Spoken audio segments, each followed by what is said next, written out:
അത്ത ഇടുമ്പോ എനിക്ക് സെറ്റും മുണ്ടും ഒക്കെ ഉടുത്ത് അടുത്ത് നിന്ന് 2 ഫോട്ടോ എടുക്കണം അമ്മ കുറെ ദിവസമായിട്ട് പറയണം. അമ്മയാണെങ്കിൽ ഫോട്ടോ എടുക്കാറില്ല കേട്ടോ, ഭയങ്കര ചമ്മലാണേ. ഫോണിന്റെ മുന്നേ വരെ എങ്ങനെയെങ്കിലും ഒക്കെയാണ് പിടിച്ചു നിർത്തി 2 ഫോട്ടോ എടുത്ത് കേട്ടാ. അത്ത ഇട്ട ഉടനെ അമ്മ റെഡിയായി വന്നു കേട്ടാ. അതാ എടുത്ത ഫോട്ടോയാണ് അതിനേക്കാളും വലിയ കോമഡിയാണ് കേട്ടാ. നിങ്ങൾ തന്നെ നോക്കിക്കണം അമ്മയുടെ പോസ് എങ്ങനെയൊക്കെയാണെന്ന്. നമ്മളെ തിരുവോണത്തിന്റെ വിശേഷങ്ങളായിരുന്നു കേട്ടാ. രാവിലെ തന്നെ കുറച്ച് പൂവൊക്കെ മേടിച്ചു. പൂവിനൊക്കെ ഭയങ്കര വിലയാണ് കേട്ടാ. പക്ഷെ അതിനേക്കാളും വലിയ വിഷമം എന്ന് പറഞ്ഞാൽ അത്ത ഇട്ട് കുറച്ച് കഴിഞ്ഞപ്പോ ഫുള്ള് മഴ പെയ്തെല്ലാം കുളമായിരുന്നു കേട്ടാ. അപ്പൊ സദ്യ എല്ലാം അമ്മ പെട്ടെന്ന് ഒരുക്കിയായിരുന്നു കേട്ടാ. ഞങ്ങള് 2 മണിയായപ്പം ഇലയൊക്കെ ഞങ്ങള് ലുലുന്നാണേ വാങ്ങിച്ചത്. നമുക്ക് പ്രത്യേകിച്ച് ഗസ്റ്റ് ഒന്നും ഇല്ല കേട്ടാ, നമ്മള് വീട്ടിലുള്ളവര് മാത്രമേ ഉള്ളൂ കേട്ടാ. അത്ത ഇട്ടിട്ട് എനിക്ക് മക്കൾക്ക് അതിന്റെ അടുത്ത് ഫോട്ടോ എടുക്കണം എന്നൊക്കെ. പക്ഷെ ഏറ്റവും ലാസ്റ്റ് ഇതായിരുന്നു കേട്ടോ, അത്ത ഫുള്ള് മൂടിയിട്ട്. ഇവക്കാണെങ്കിൽ രാവിലെ എണീറ്റിട്ട വിഷം വരുന്ന കേട്ടാ.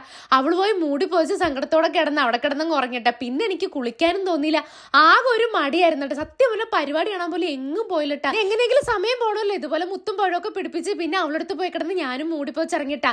അപ്പൊ എല്ലാരെയും ഓണം ഇങ്ങനെയൊക്കെ തന്നെയാന്ന് ഒന്ന് കമന്റ് ചെയ്യണം. ഇന്നത്തെ വീഡിയോ ഇത്രയുള്ളേ.